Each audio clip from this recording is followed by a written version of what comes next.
What's up, guys?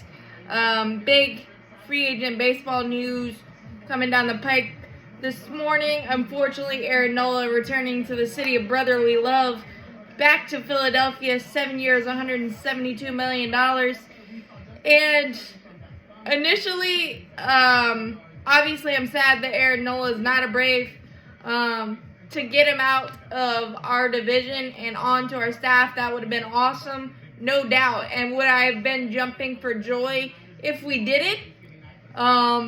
Definitely. But 7 years, $172 million, that's 24.5 per year for a guy that's 4.49 ERA, was solid in the playoffs, don't get me wrong, and been solid throughout his career.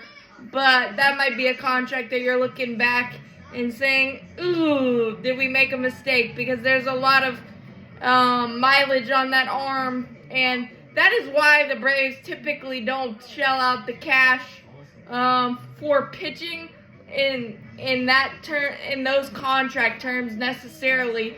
So it'll be interesting to see how we fill out the rotation. We've obviously been linked to Sonny Gray, which makes sense because he's 34, so he's older, so the years will be a little shorter, thus the dollars per year will be shorter, but he also does have an injury history as well. So we will see how this works out. And obviously he loved Philly and wanted to stay there, and good for him. And unfortunately, we got outbid, and that happens. But again, the Phillies have a lot of contracts that are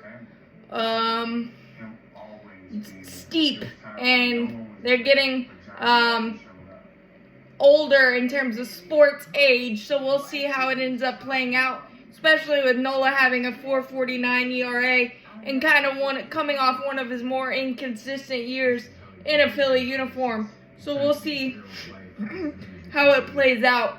But it'll be interesting to see how missing on Nola, not that I'm saying that I would pay that for Nola, but it'll just be interesting because it seemed like he was the number one target, and now we have to shift.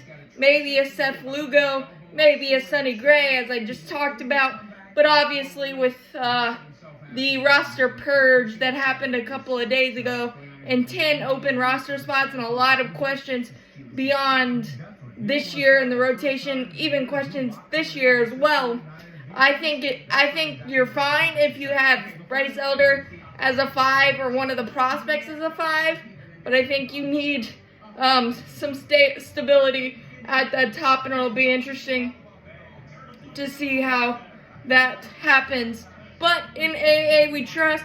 As always, go Braves, champions forever.